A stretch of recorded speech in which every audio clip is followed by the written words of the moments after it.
This is part one of a series on Machiavelli, Discourses on the First Decade of Titus Livius. The edition being referenced was translated from the Italian by Ninian Hill Thompson and published by Keegan Paul, Trench and Company, 1883. It is currently available to be downloaded at no cost to you on Google Books. We won't go over all of it, but the parts I found most compelling, and then use it, as Machiavelli used the books of his day as a vehicle to explore more recent occurrences. He lived from 1469 until 1527. The Discourses were written in 1517. We are in Florence at the height of the Renaissance, a time of great art, much of it financed by the House of Medici.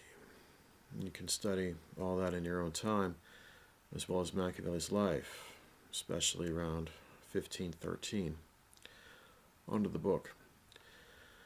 The jealous temper of mankind is more disposed to censorship than praise. It wants to be judged with a friendly spirit, but acknowledges that an individual's judgment is not perfect. By expressing opinions, the door opens for fair judgment, as laws are nothing more than opinions on how to operate. We generally do what is prescribed until a better invention comes along. On the formation of cities, they begin with the need for security and are established either by those who live on that space or by others who travel from somewhere else to escape famine, pestilence, or war. The city is either built or it's taken and reformed. With the city comes a need for law, opinions on how we do things, and of course, laws are meaningless unless they can be enforced. So, government. On the kinds of government, he writes of three types: a monarchy, aristocracy, and democracy. And he writes of a dark side to each of them. If our prince or monarch is given rule, but isn't sure exactly what to do with it, he might forget the worthy causes of his ancestors, and then focus on his own pleasure.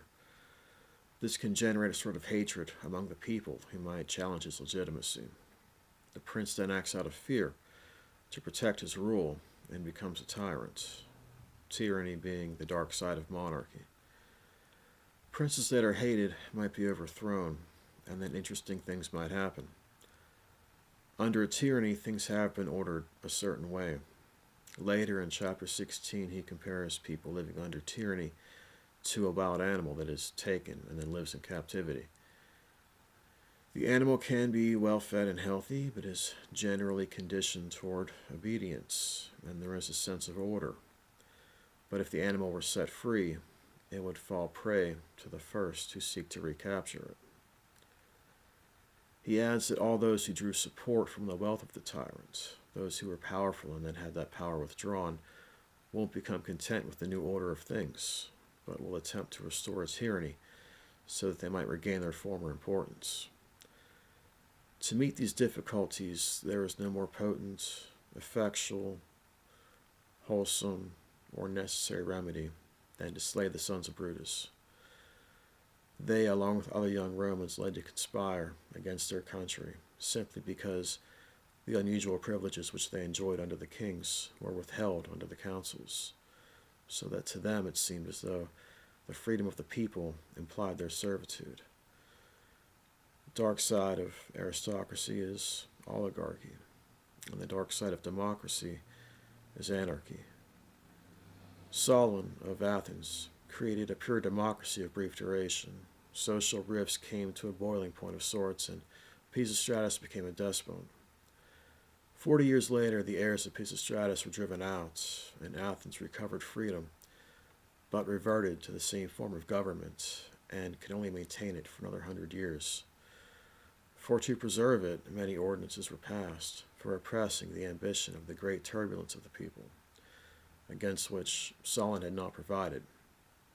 With no monarch or aristocratic element, Athens had a short life compared to Sparta, in which the laws were given all at once by Lycurgus and preserved for 800 years.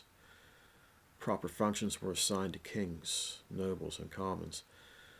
The government of Sparta was sound, and if you thought it wasn't, then you were the problem. Germany after the First World War is generally what we think of when discussing governments high in democracy being taken over by a tyrannical power. From the book Coup d'etat by Edward Luttwak, 3 ways are noted in which government can be weakened and thus raise the likelihood for a successful coup. 1 is a severe and prolonged crisis with large-scale unemployment or runaway inflation. 2 is a long and unsuccessful war or a major military or diplomatic defeat. 3 is chronic instability in a multi-party system. Each of those boxes were checked off for Germany, and these are interesting times, but we do have something similar to what Machiavelli recommends, which is having the 3 forms of government as a system of checks and balances. Democracy isn't good or bad on its own, but it comes with the psychology of the group. There can be issues with things like groupthink, confirmation bias within the group. Likewise, the people can be divided. We need democracy in part, but that part is very necessary. To maintain it, we have to be well read, we have to challenge our own ideas, we have to learn how things work, how they can be made to work, how they can be corrupted, and who might be served by that corruption. We have to be, as Eisenhower put it in his farewell address, an alert and knowledgeable citizenry. Or else that democracy will fade away. On how that might happen, there's a great quote by Schatzschneider. The definition of the alternatives is the supreme instrument of power. The antagonist can rarely agree on what the issues are because power is involved in the definition. He who determines what politics is runs the country because the definition of alternatives is the choice of conflicts, and the choice of conflicts allocates power. From this, we should think about bounded rationality, and the choices we make, the options we can pick from are limited. I think this is most true in elections. Let's go back 20 years. If you thought this war with Iraq isn't the way the country should be going, instead of Bush, you vote for fellow bonesman John Kerry and his running mate John Edwards. But as senators, they both voted for the invasion, as did Hillary Clinton and President Biden. Your effective options have been limited. We might think of voting for a third party. In the short term, it is a losing proposition, but not hopeless.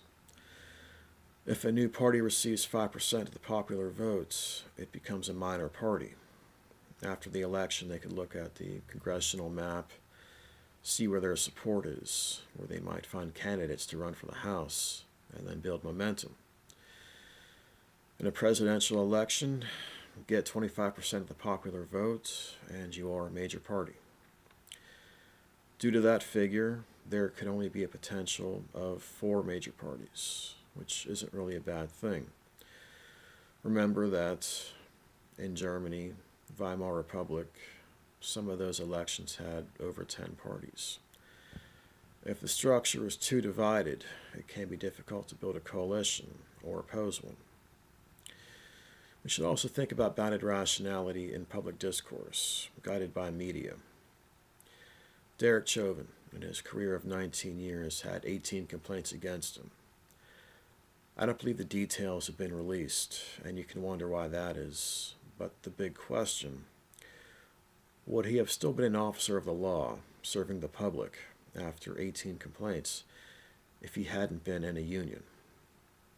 To what degree do unions interfere with disciplinary actions, reassignments, or potential terminations? It's a big question. Instead, we got noise. We got back the blue or defund the police. One side pretends there is no problem. The other side demands a very juvenile and short-sighted solution. We need police, but we need good police. And those good police who interact with the public need to be respected by the public. And that respect is earned in part through accountability and transparency. Chapter 3, Machiavelli writes about the republic being made more perfect by the tribunes, the need for republics to be occasionally reformed, and how that reformation comes with great risk. Men never behave well unless compelled. Poverty and hunger are needed to make men industrious, so laws are needed to make them good. When we do well without laws, they are not needed, but when good customs are absent, laws are at once required. Men will not accept new law unless the necessity of that law can be demonstrated. But if that demonstration of necessity were an invading force, the state may be overthrown before a new order of things is established. When the people sought to have a law passed, they would riot or refuse to be enrolled as soldiers. To pacify them, something of their demands had to be conceded. The demands of a free people are rarely hurtful to freedom, since they originate either in their being oppressed or in the fear that they are about to be.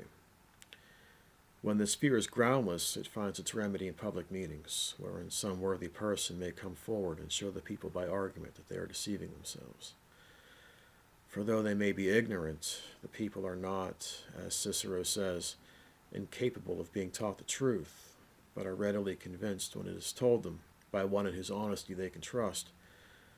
And then we might think about what happens if that worthy person cannot be found. Chapter 5. In every republic there are two conflicting factions, the people and the nobles. It is necessary to create a guardian of public freedom and liberty, but is that responsibility safer in the hands of the commons or of the nobles?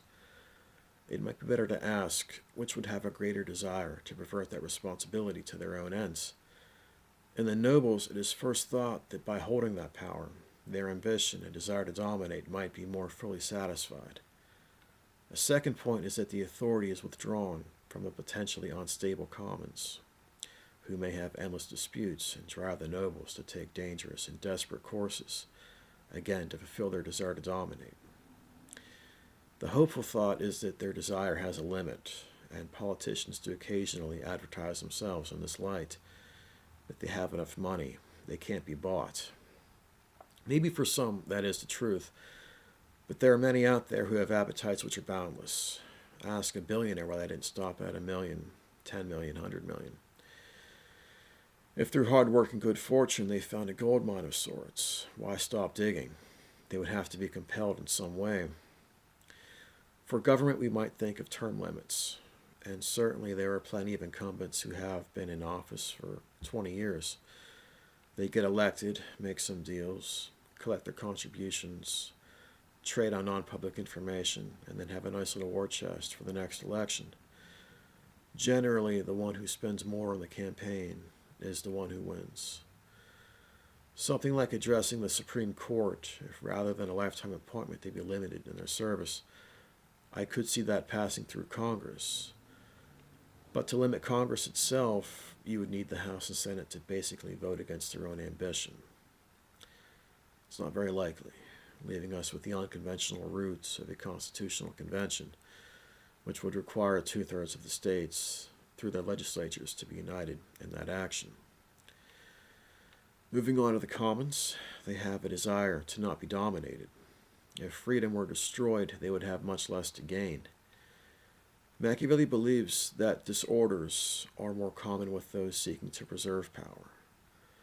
The fear of loss breeds the same passions felt by those seeking to acquire. They never feel that what they hold is secure unless they gain something new from others, and those nobles who have power can operate changes with less effort and greater efficacy than the commons. But their corrupt and insolent behavior inflames the minds of those who have nothing but the desire to have power, either for the sake of punishing their adversaries by despoiling them, or to obtain for themselves a share of those riches and honors which they see the others abuse. Chapter 7. To those set forward as guardians of public freedom, no more useful or necessary authority can be given than the power to accuse, to go before the people or some council or tribunal, and have the power to accuse citizens who have in any way offended against the liberty of their country. A law of this kind has two effects most beneficial to a state. First, that the citizens who should fear being accused do not engage in attempts hurtful to the state. And second, that a vent is given for the escape of all those evil humors which, from whatever cause, gather in cities against particular citizens. Unless an outlet is provided for these by the laws, they flow into irregular channels and overwhelm the state. In chapter 8, he writes that calumny, this is hurtful, and a commonwealth as a power to accuse is useful. So we'd think that with accusation there should be an allowance for the admission of evidence and judgment, and then possibly punitive measures, either for the accused if those accusations are true, or on their behalf if those accusations are false. The elephant in the room is free speech. However, in most cases, it's actually damages and accountability. You can say whatever you want as long as it doesn't cause damage. If that speech does cause damage, was that damage justified? Was that speech truth? Should there be limits beyond that? In the U.S., those limits are typically during times of war. The Office of Censorship during the Second World War, Espionage Act during the First, and acts against sedition going back to 1798, when the U.S. almost went to war against France. But are these limits unconstitutional under the First Amendment? Or would acting in defiance of them be an act of treason under Article 3, giving aid and comfort to an enemy? But should that include the suppression of truth, the dissemination of lies, turning light into darkness, and darkness into light?